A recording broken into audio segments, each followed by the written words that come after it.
Boris Greenblatt. Diagnozė vėžys. Gydytis ar gyventi. Alternatyvus požiūris į onkologiją. Įgarsino Ina Kiekšytė. 8 skyrius. Pagrindinės vėžio atsiradimo ir vystymosi priežastis. 4. Fiziniai veiksniai. Gyva ląstelė iš prigimties yra elektros prietaisas. Daktaras Albert Zent Georgi. Nobelio premijos laureatas. Svarbiausia yra dažnis. Jis daug svarbesnis už chemiją. Albertas Einšteinas. Mūsų moko, kad biocheminiai procesai yra gyvybės pagrindas. Šiandien mokslas išnagrinėjo, kaip cheminės medžiagos veikia ląsteles ir šį poveikį galima išmatuoti ir paaiškinti. Taigi hormonų, fermentų, neurotransmiterių poveikis yra žinomas kiekvienam gydytojui ir vaistininkui ir jie vadovaujasi šiomis žiniomis gydydami pacientus. Tad kodėl šiandien medicinos pasiekimai, švelniai tariant, nėra įspūdingi? O todėl, kad be biocheminių procesų, kurie tikrai labai svarbus normaliai ląstelės, mūsų organizmo struktūrinio ir funkcinio vieneto veiklai, yra ir kitų veiksnių, kurie veikia ląstelės molekulių lygmenyje 100 kartų greičiau ir nemažesnė jėga. Bruce Lipton knygoje Išmaniosios ląstelės rašė: šimtai mokslinių tyrimų atliktų per pastarąsias pusę amžiaus rodo, kad bangos, mikrobangų spinduliuotė, radijo bangos, šviesa, infragarsas ir ausimi girdimas garsas turi didelį poveikį visiems biologinio reguliavimo procesams. Tam tikro dažnio elektromagnetinė spinduliuotė yra susijusi su DNR, RNR ir baltymų sintezės reguliavimu, keičia baltymų molekulių konfigūraciją ir funkcijas, kontroliuoja genų veiklą, ląstelių skaidymąsi ir diferenciaciją, reguliuoja ląstelių formavimosi į organus ir audinius procesus, morfogenezę, lemia hormonų sekreciją, taip pat nervų augimą ir funkcionavimą. Kitaip sakant, mus supantis fiziniai veiksniai veikia mus visus organizmo ląstelių procesus. Todėl yra mūsų sveikatos ar ligos priežastis. Šiandien mes jau žinome, kurie iš šių veiksnių ir kokios jų savybės sukelia įvairius mūsų organizmo sutrikimus. Žinoma, šiuo atveju labiausia mus domina veiksniai turintys įtakos vėžio atsiradimui ir jo vystymuisi. Vienas žalingiausių veiksnių lemiančių onkologinių ligų atsiradimą yra elektromagnetinė tarša arba elektromagnetinė spinduliuotė, sutrumpintai EMS. Labai svarbu ir saulė, teisingiau jos trūkumas, sumažėjęs fizinis aktyvumas, miego trūkumas, netinkamas kvėpavimas ir triukšmas. O kadangi mes galime kontroliuoti daugumą šių veiksnių, iš to seka išvada, kad maksimaliai pašalinę neigiamų veiksnių poveikį ir sustiprinę arba normalizavę teigiamų veikimą galime užkirsti kelią vėžiniam procesui arba visiškai jį sustabdyti. Elektromagnetinė tarša. Nepaisant didelių verslų priešinimusi ir žiniasklaidos tylos šiuo klausimu, šiandien vis daugiau ir daugiau sužinoma apie milžinišką žalą, kurią daro sveikatai šis dar nesenai buvęs nežinomas veiksnys – elektromagnetinė tarša arba elektromagnetinė spinduliuotė. Tai įelektrintų dalelių kintamosios srovės, jų sukurtų magnetinių laukų, elektrinių prietaisų, spinduliuojamų laukų, radijo, televizijos bangos, mikrobangų krosnelių spinduliuotė, mobilieji telefonai ir jų siųstuvai, Wi-Fi belaidžių tinklų įrenginiai, žalingas poveikis. Mūsų organizme yra apie 50 trilijonų ląstelių ir kiekvienai jų būdingas tam tikras optimalus normalaus funkcionavimo dažnis. Tačiau net minimalūs nukrypimai nuo normos gali sukelti giliausius ląstelės pokyčius.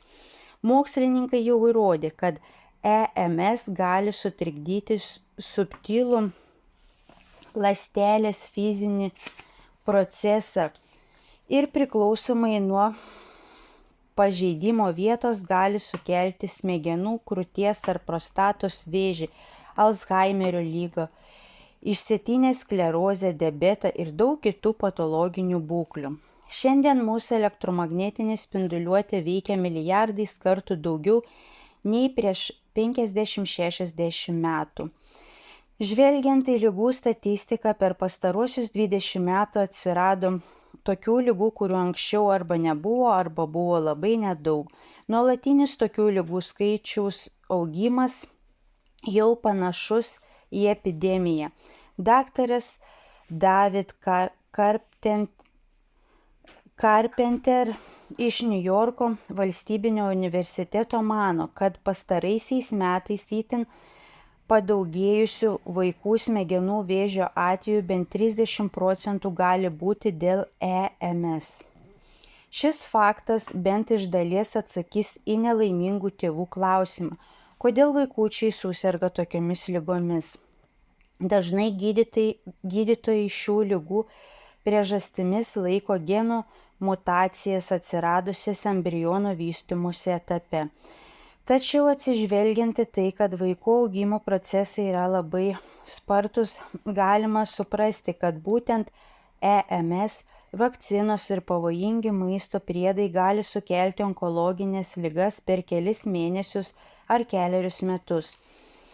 Suaugusiųjų organizme vėžys gali vystytis metus ir net dešimtmečius, kol jis bus diagnozuotas ar pasireikš akivaizdus jo simptomai. Šie technologiniai laukai svetimi bet kokiems gyvūnams ir kenksmingi bet kokiam organizmui, gali sutrikdyti normalų miegą, sukelti lėtinį nuovargį, depresiją, atminties sutrikimus, koncentracijos problemas, lėtinius skausmus ir daug kitų problemų, kurias ląstelėje sukelia elektronų pažeidimai. Didysis mokslininkas Nikola Tesla įspėjo žmonės apie elektromagnetinių laukų, kurių šaltinis yra kintamoji srovė žalą. Šiandien mus labai dažnai veikia tokie laukai. Kai veikia skalbimo mašina ar indaplovė, nerekomenduojama netgi būti toje patalpoje. Jeigu jūs vis dar neišmetėte mikrobangų krosnelės dėl jo žalingo poveikio jūsų sveikatai, tuomet išeikite iš virtuvės arba bent atsitraukite 2 metrus nuo jos, kai ji įjungta. Labai pavojinga naudoti galingus prietaisus arti galvos, nes jie trikdo smegenų, kurioms būdinga savas elektromagnetinis laukas veiklą. Taigi naudoti plaukų džiovinimo ir kirpimo įrankius maitinamus iš elektros lizdo yra labai pavojinga, nes jautrias smegenų ląsteles stipriai veikiant EMS gali ilgam sutrikdyti jų veiklą. Jei šie trikdžiai yra nuolatiniai, tuomet normalaus smegenų ląstelių aktyvumo atstatyti neįmanoma. Todėl sutrinka jų funkcijos, o tai gali tapti vėžinio proceso pradžia. Įsivaizduokite vėžiu sergantį ligonį mažoje ligoninės palatoje. Joje bus daug medicinos prietaisų. Tiesiai virš galvos beveik jos lygyje įrengti elektros lizdai, nuolat skleidžiantis elektromagnetinį lauką. Netoliese yra šaldytuvas, priešais televizorius, prie lango oro kondicionierius, ant specialios spintelės prie lovos veikiantis nešiojamasis ar planšetinis kompiuteris. Taip pat skyriuje gali būti veikiantis belaidis internetas. Be to, ligonis ne kartą per dieną kalbėsis mobiliuoju telefonu. Vadinasi, šiuose 6 kvadratiniuose metruose bus tiek elektromagnetinės taršos, kuri jau pati savaime gali skatinti vėžinį procesą. Dar pridėkite prie jų chemoterapinio gydymo ir vaistų, kuriais siekiama pašalinti simptomus, toksinį poveikį, atsiradusi juos panaudojus. Ligoninės dieta, kuri yra beveik vėžį skatinanti, psichologinį stresą dėl buvimo ligoninėje, taip pat ir aplink esančius sunkiai sergančius žmonės. Ir jūs turėsite geriausias sąlygas ilgai ligai nugalėti žmogų. Iš tiesų, visi 4 vėžį sukeliantys veiksniai yra ligoninėje. Tai yra ten, kur ligonis bandomas gydyti nuo vėžio. Kita svarbi žmonių gyvenimo problema susijusi su elektromagnetinė tarša yra aukštos įtampos linijos ir telekomunikacijų antenos statomos miestuose, pažeidžiant net ir oficialiai pripažintus saugos standartus, kurie iš esmės neužtikrina saugumo būnant arti šių įrenginių. Būti arčiau nei 100 metrų nuo šių konstrukcijų yra pavojinga sveikatai. Daugelis dirba biuruose, ant kurių stogų yra panašus įrenginiai. Labai dažnai tokiose vietose pasireiškia vadinamasis vėžio klasteris, kai per trumpą laiką vienoje darbo patalpoje arba viename gyvenamajame name keliems žmonėms vienu metu nustatoma onkologinė liga. Aš buvau tokio klasterio liudininkas. Prieš kelerius metus Londono šiaurės vakaruose maža advokatų kontora, kurios paslaugomis tuo metu naudojausi, buvo beveik uždaryta dėl to, kad keletas jos darbuotojų susirgo vėžiu per 2 ar 3 metus. Tai buvo nedidelis 3 aukštų pastatas, kuriame ši įstaiga užėmė visą viršutinį aukštą. Ant pastato stogo buvo telekomunikacijų blokas, aptarnaujantis visą kvartalą. Labai tikėtina, kad darbuotojai apie jį net nepagalvojo arba buvo užtikrinti, kad jis yra saugus. Pagyvenęs bendrovės vadovas, kuris šiame pastate dirbo 30 metų, mirė nuo retos vėžio formos. Sekretorė, vidutinio amžiaus moterį, taip pat pakirto neįprasta vėžio forma. Ir netrukus ji taip pat mirė. Bendrovės partneriai, mielai moteriai Raus, kuri tvarkė mano reikalus, buvo diagnozuota paskutinė vėžio stadija. Ji metė darbą ir išvyko į mažą miestelį. Man tada pasakė, kad ji jau negrįš. Po 9 mėnesių Raus pasveiko ir vėl pradėjo dirbti, bet biure praleisdavo tik kelias valandas per savaitę, dažniausiai dirbo iš namų. Antram partneriui, įmonės savininko sūnui, taip pat kilo rimtų sveikatos problemų. Po metų ši advokatų kontora persikėlė į kitas patalpas, o Raus ir savininko sūnus tęsė sėkmingą verslą naujoje vietoje. Šis pastatas dabar yra tuščias ir apleistas su grėsmingu pilku prietaisu ant stogo, nusmaigstytų galingais siųstuvais ir antenomis, kuris panašus į auglį, atėmusi visas organizmo gyvybinės jėgas. Pagal nepriklausomų nuo didžiųjų verslų mokslininkų rekomendacijas, 300 metrų atstumas yra minimalus saugus atstumas tiek nuo aukštos įtampos laidų ir įrenginių, tiek ir nuo telekomunikacijų antenų. Vaikams net nerekomenduojama vaikščioti netoliese šių statinių, juo labiau žaisti, mokytis ar gyventi 300 metrų spinduliu nuo jų. Vaikų smegenų vėžys tapo pagrindinė mirties vėžio priežastimis, aplenkęs leukemiją. Per pastaruosius 10 metų Australijoje smegenų vėžio ligų tarp vaikų padidėjo 21%. Mokslininkai tai sieja su elektromagnetinė spinduliuote, ypač su mobiliųjų telefonų naudojimu. Kadangi klinikinis smegenų vėžio pasireiškimas paveikus organizmą AEMS gali užtrukti 10-30 metų, tai žmonėms kelia klaidingą EMS saugumo jausmą. Daugelis specialistų dėl naudojimo mobiliųjų telefonų prognozuoja smegenų ir seilių liaukų vėžio epidemiją. Be to, ši grėsmė neapsiriboja tik minėtomis vėžio formomis. Taip pat didėja tikimybė susirgti ir kitų lokalizacijų vėžių. Taip pat Alzheimerio liga. Gali atsirasti atminties problemų, dezorientacija, kaulo pažeidimų, kaip mobilieji telefonai nešiojami kišenėje arba smilkinkaulio auglių, kadangi mobilusis telefonas laikomas prie galvos. Pirmosios šios epidemijos apraiškos jau pasirodė. Europoje ir Anglijoje per pastaruosius 20 metų smegenų vėžio atvejų skaičius išaugo 40%. Taip pat artimiausioje ateityje galime tikėtis kitų vėžio formų protrūkių dėl didėjančio belaidžio interneto poveikio žmonių sveikatai ir vis didėjančio namų apyvokos prietaisų skaičiaus. Deja, vyriausybės institucijos turinčios saugoti žmonių sveikatą ir riboti EMS keliamą žalą iš tiesų labai sumenkina EMS pavojų ir greičiau atstovauja didelių verslų, o ne gyventojų interesams. Todėl mes patys turime pasirūpinti, kad mums ir mūsų šeimoms būtų sukurta saugi aplinka. Taigi, renkantis būstą, būtina įsitikinti, ar netoliese nėra aukštos įtampos linijų, telekomunikacijų antenų ir transformatorių pastočių.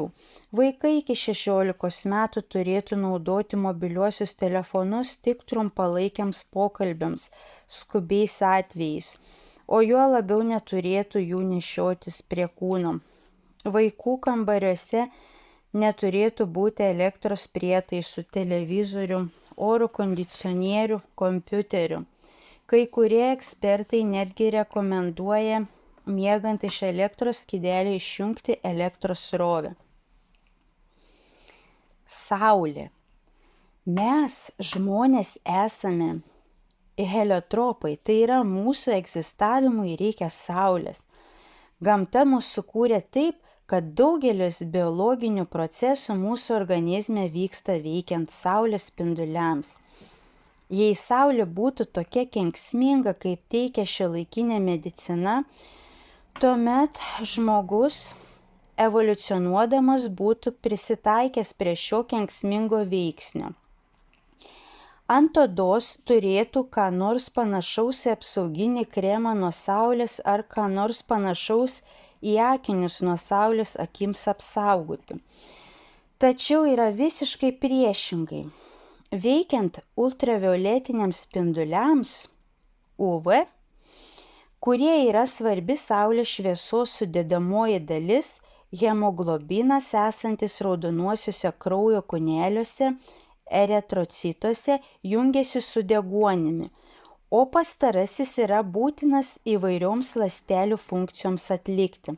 Šie spinduliai aktyvina hormonų reguliuojančių daugelį svarbių organizmo funkcijų gamybą – serotonino, melatonino ir solitrolio. Galiausiai, veikiant ultravioletiniams spinduliams gaminasi visiems žinomas vitaminas D. Normalus vitamino D kiekis organizme gali iki 80% sumažinti galimybės įvairioms vėžio rūšims atsirasti. Šio vitamino poveikis daugeliu atžvilgių yra panašus į hormoną. Jis reguliuoja genų stabdančio vėžio vystymąsi veiklą. Beveik visų vėžių sergančiųjų kraujyje yra mažai vitamino D. Iš to seka logiška išvada, kad saulė skatinama šio ypatingo vitamino gamybą ir atkurdama įprastą jo kiekį organizme yra vienas svarbiausių ir prieinamiausių vaistų ne tik vėžiui, bet ir kitoms lėtinėms ligoms gydyti. 20-ojo amžiaus pradžioje pasirodė daug mokslinių straipsnių, taip pat ir sėkmingų praktinių atvejų gydant saulę, tuberkuliozę, depresiją, psoriazę, egzemą, diabetą ir kai kurias vėžio rūšis. Tačiau vėliau medicina nusisuko nuo šios nepelningos ir nekontroliuojamos gydomosios priemonės ir perėjo prie patentuotų toksinių cheminių medžiagų. Gydymas saulė buvo didelė kliūtis didžiosios farmos interesams, todėl buvo pradėta kampanija apie saulės spindulių keliamą pavojų, kuris sutapo su apsaugančiu nuo saulės kremų ir akinių populiarinimu. Priešingai nei sukurtas mitas, kad apsaugantis nuo saulės kremai saugo odą nuo nudegimų ir atitinkamai nuo odos vėžio, statistiniai duomenys rodo, kad būtent pradėjus naudoti tokius kremus odos vėžio atvejų gerokai padaugėjo. Tai labai paprasta paaiškinti. Ultravioletiniai spinduliai negali prasiskverbti pro apsauginį kremą ir dėl to odoje nesigamina vitaminas D. Labai toksiškos šių kremų sudedamosios dalys patenka į kraują ir išnešiojamos po visą organizmą. Kai kurie šių toksinų, pavyzdžiui, ftalatai ir parabenai gali sutrikdyti hormonų veiklą ir dėl to gali išsivystyti dėl hormonų sutrikimo atsirandančios vėžio rūšis. Kai kurios medžiagos esančios šiuose kremuose veikiant ultravioletiniams spinduliams gali virsti laisvaisiais radikalais, kurie gali pažeisti odos ląstelių DNR ir lemti kancerogeninius pokyčius, dėl kurių atsiranda melanoma, odos vėžys. Apskritai, visiškai klaidingai skelbiama apie žalingą ultravioletinių spindulių poveikį mūsų kūnui. Jie tiesiog būtini mūsų odai. Kaip tik jų negaudama oda sensta, nes joje lėtėja regeneraciniai procesai. Taigi, tariamai sveikas kaitinamasi saulėje, naudojant apsaugantį nuo saulės spindulių kremą, tampa toksiniu smūgiu organizmui, kelia odos vėžio vystymosi grėsmę ir apskritai kenkia odai. Saulės akiniai yra dar viena svarbi kliūtis patirti teigiamą saulės poveikį. Nešiojami akiniai neleidžia regos nervui tinkamai reaguoti į ryškią saulę. Dėl to informacija, kad mes esame saulės šviesoje, nepatenka į kankorėžinę liauką ir tada šis svarbus endokrininis organas negamina pakankamai melatonino, o dėl jo trūkumų odos ląstelės melanocitai negamina pakankamai melanino, kuris lemia odos įdegimą ir saugo ją nuo nudegimo saulėje. Štai kodėl nešiojant akinius oda mažiau apsaugoma nuo saulės spindulių. Be to, nešiojant tamsius akinius sutrikdomas organizmo cirkadinis ritmas, paros bioritmas ir daugelis fiziologinių procesų. Įdomu tai, kad neįmanoma moksliškai įrodyti ryšio tarp apsaugos nuo saulės priemonių naudojimo ir odos vėžio atvejų mažėjimu. Todėl vis rečiau užsimenama apie melanomos prevenciją naudojant apsauginį kremą nuo saulės. Dabar sakoma, kad jis apsaugo nuo odos nudegimo, skatinančio odos vėžio atsiradimą. Tačiau 1996 metais daktarė Marianne Bervik, dirbanti memorialiniame Sloan Kettering vardo onkologijos centre JAV nerado ryšio tarp nudegimo saulėje ir odos vėžio. Kaip sakė gerai žinomas tyrėjas naturopatas Andrijas Moritz, vienintelė apsaugančių nuo saulės kremų nauda yra šiuos kremus gaminančių įmonių finansinė nauda. Būti saulėje reikia ne tik dėl ultravioletinių spindulių, kurie būtini vitaminui D gamintis. Vis daugiau mokslininkų domisi fotonų, šviesos dalelių ir šviesos bangų įtaka ląsteliai. Nustatyta, kad ląstelių membranos receptoriai reaguoja į šviesą, o šviesa pasiekia ląstelės per akupunktūrinius meridianus kaip optinius pluoštus, kurie ir perduoda fotonus. Taigi, onkologinių ligų atveju saulės spinduliai ne tik gali užkirsti kelią vėžiui atsirasti, bet jie gali būti svarbus ir jį gydant. Atsižvelgiant į tai, gydytojų patarimas vėžiu sergantiems ligoniams, ypač vaikams, vengti saulės spindulių. Geriausiu atveju yra nežinojimas, o blogiausiu atveju tiesiog kenkimas. Aš jokių būdų nerekomenduoju kito kraštutinumo – būti ilgai saulėje be jokios apsaugos. Galite nudegti arba gauti šilumos smūgį. Viskam turėtų būti saikas. Kaitinantis saulėje taip pat reikėtų saikingai, ypač po žiemos arba tiems, kurie vyksta į kurortus. Pradėti nuo kelių minučių saulės vonių, nuo 12 iki 15 valandos. Ne tik ryte, kaip mums paprastai patiria. Ir po truputį ilginti trukmę, o likusį laiką slėptis po drabužiais, būti pavėsyje arba kaip apsaugą naudoti natūralias medžiagas – alaviją, kokosų aliejų ir taip toliau. Fizinis aktyvumas. Kiekvienas girdėjome apie fizinių pratimų naudą. Šis posakis tapo toks įprastas, kad tik nedaugelis žmonių jį vertina rimtai. Daugelis pratimų naudą įžvelgia tik stipriuose raumenyse ir gražiuose kūno formose. Tačiau fizinis krūvis duoda daug daugiau.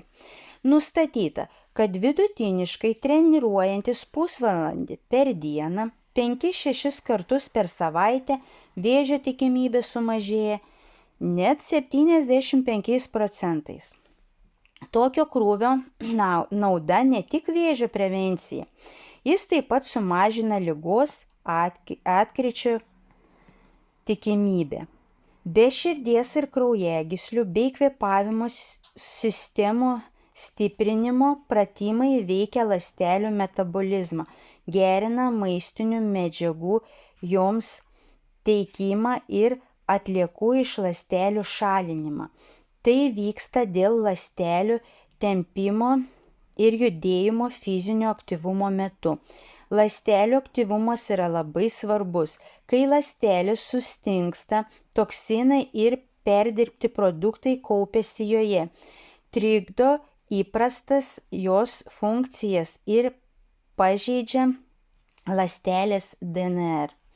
Kartu su maistinių medžiagų trūkumu tai gali būti vėžinių ląstelės pokyčių priežastis.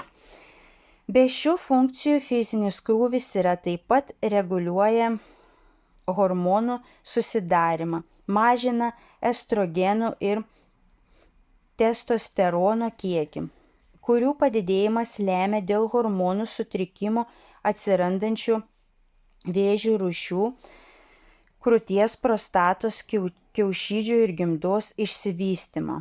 Taip pat sumažėja cukraus ir insulino kiekis kraujyje.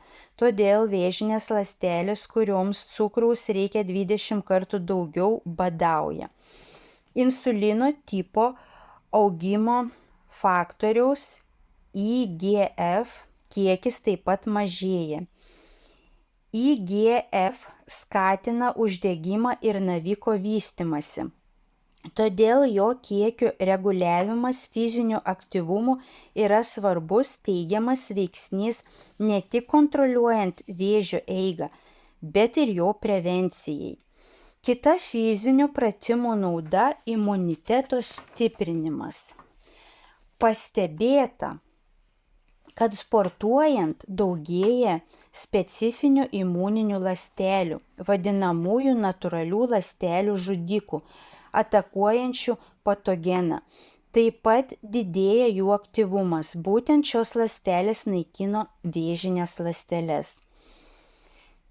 Fizinis aktyvumas stimuliuoja limfinę sistemą. Limfa teka susitraukinėjant raumenims. Tiesą sakant, limfinė sistema yra mūsų organizmo kanalizacija, kuri renka ir šalina iš jo toksinus. Todėl pratimai svarbus detoksikuojant organizmą. Ta pačia funkcija atlieka ir prakaitavimas, kuris intensyvėja fizinio krūvio metu. Raymond Francis knygos Niekada daugiau nebijokite vėžio autorius siūlo labai paprastą ir efektyvų limfinės sistemos stimuliavimo būdą. Tam namuose puikiai tinka mažas batutas, ant kurio galima 15-20 minučių kasdien lengvai ir ritmingai pasiūbuoti aukštyn ir žemyn.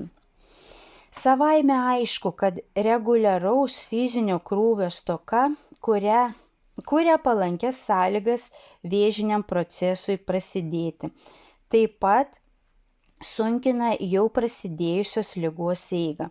Todėl kiekvienas turi pasirinkti tam tikrą krūvį ir pratimus reguliariems užsiėmimams.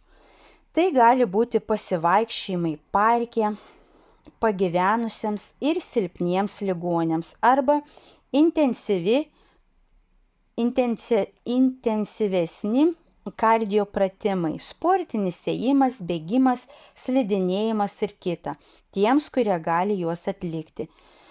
Pratimai stiprina ne tik fizinį kūną, bet ir psichinę sveikatą, kuri yra labai svarbi vėžiu sergantiems ligoniams, dažnai kenčiančiams nuo depresijos, valios stokos ir menkos savivertės. Kvėpavimas.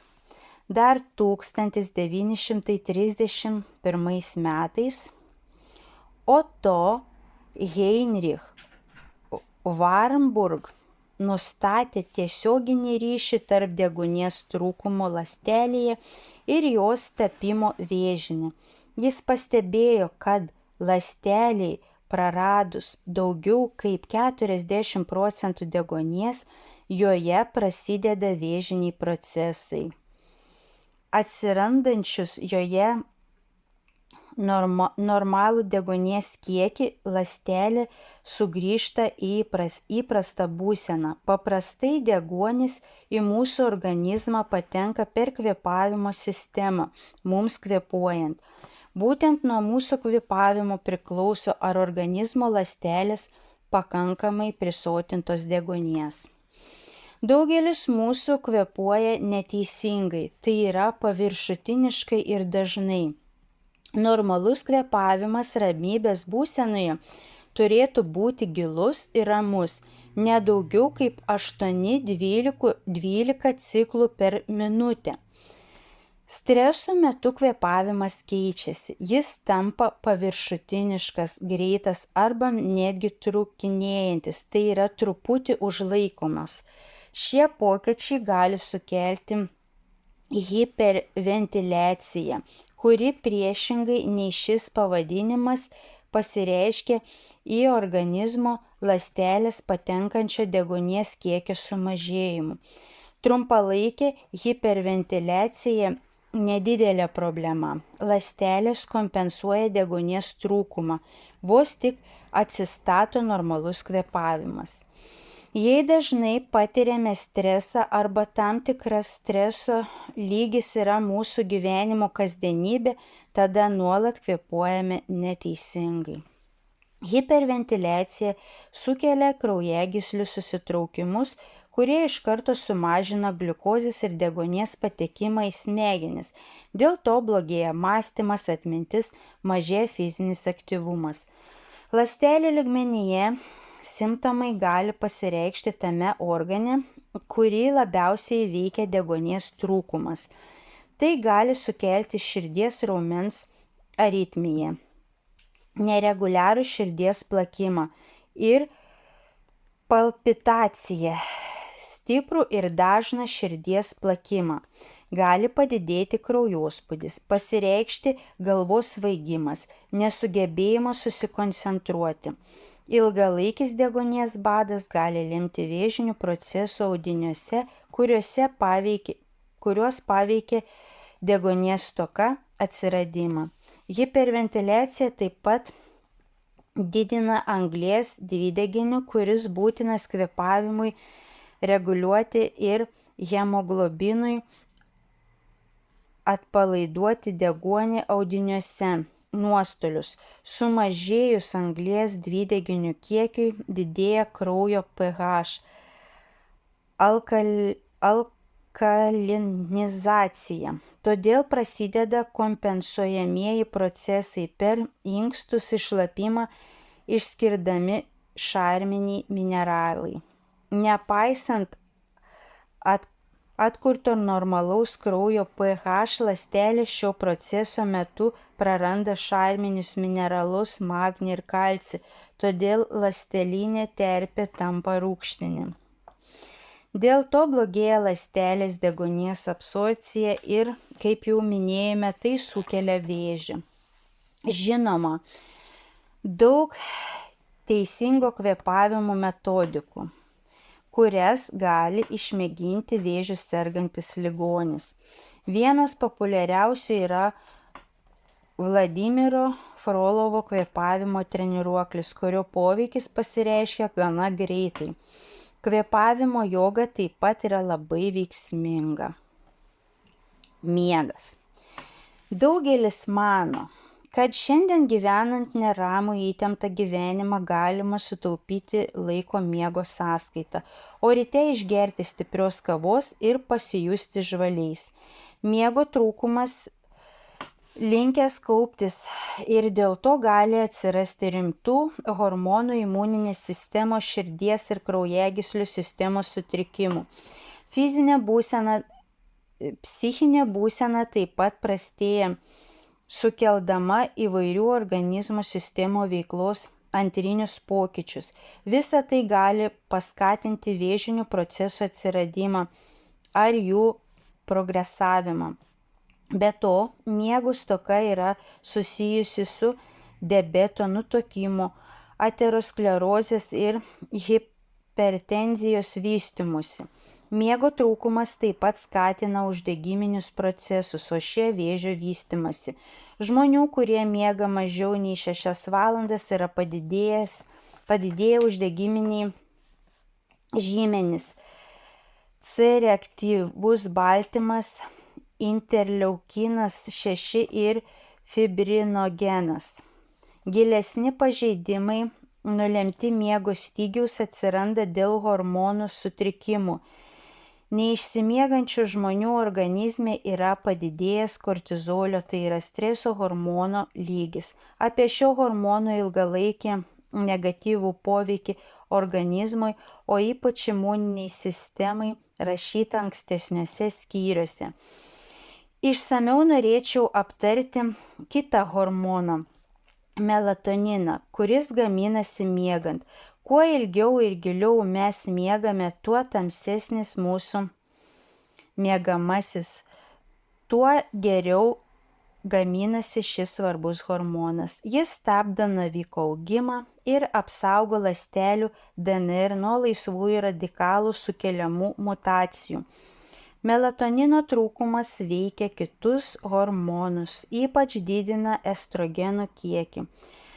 Aukštas estrogenų kiekis lemia dėl hormonų sutrikimų atsirandančių vėžio rūšių, prostatos, krūties kiaušidžių gimdos išsivystymą.